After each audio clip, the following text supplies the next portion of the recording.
तुलसीदास जी का एक दोहा है, शूद्र ढोल गंवार शूद्र पशु नारी सकल ताड़ना के अधिकारी। इसकी व्याख्या अनेक संतों ने अनेक प्रकार से की है, लेकिन मेरा एक विचार है इसके संबंध में कि ताड़ना शब्द है, ये किसके द्वारा कहा गया है। यह श्लोक जो है इसी कृत्य रामायण में कवि ने समुद्र के द्वारा कहलवाया है।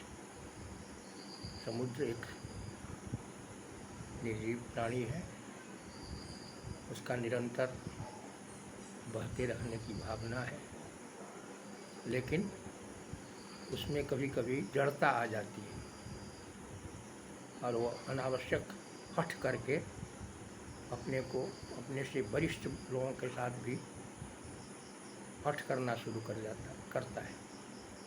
अब इस पर यदि भगवान उसको ताड़ना देते हैं तब वो प्रकट होता है और भगवान के सामने ये श्लोक बोलता है। यहाँ एक शब्द के अनेक अर्थ किए जाते हैं, होता भी है, कोई एक शब्द का बहुत सारा अर्थ होता है। जैसे एक और कविता है, चरण धरत चिंतन करत चितवत चाहू और।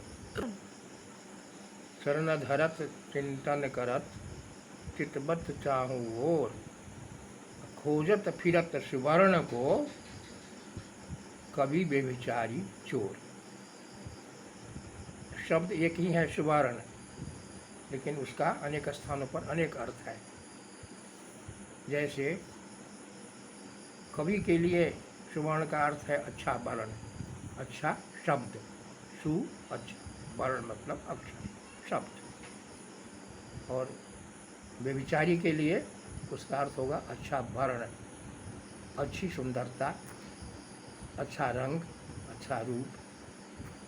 और चोर के लिए सुवर्ण का अर्थ होगा सोना। तो उसी तरह से वहाँ ताड़ना शब्द का भी अनेकों अर्थ होते हैं। हर एक शब्द के साथ, हर एक व्यक्ति के साथ, हर एक परिस्थिति के अनुसार उसका अर्थ बदल जाता है। ताड़ना का अर्थ असल में क्या होता है, जहाँ ढोल के है, ढोल के सामने ताड़ना का अर्थ होता है पीटना या उसको टाइट करके रखना, और तभी उससे आवाज़ निकलेगी। गंवार का अर्थ होता है पट मूर्ख, जो बहुत बड़ा मूर्ख है, जल्दी से उसको दिमाग में बात नहीं घुसती है, वो समझदार नहीं है, तो उसको समझाने के लिए उसको ताड़ना देना पड़ता है, उसको समझाना पड़ता है। कभी कभी हो सके तो उस पर डांट भी करना पड़ता है। वहाँ डांटने का अर्थ हुआ और शिक्षा देने का अर्थ हुआ। शूद्र का अर्थ होता है सेवक, और सेवक को भी उसको शिक्षा देने की आवश्यकता है। उसको उतना ज्ञान नहीं होता, तो अगर हम उसको शिक्षित नहीं करेंगे तो वह अपनी सेवा ढंग से नहीं देख सकेगा। उसका वह अर्थ हो गया। अब है पशु को भी बिना डर दिखाए हुए नियंत्रण में नहीं आएगा।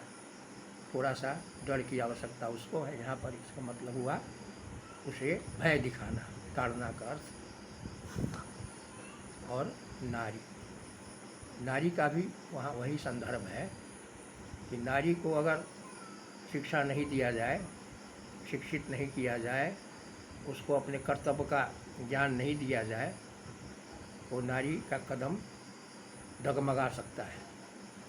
इसलिए वहाँ नारी के संदर्भ में इसका अर्थ है उसको ज्ञान देना, कर्तव्य का पाठ पढ़ाना। यहाँ ताड़ना का अर्थ हो जाता है। धन्यवाद।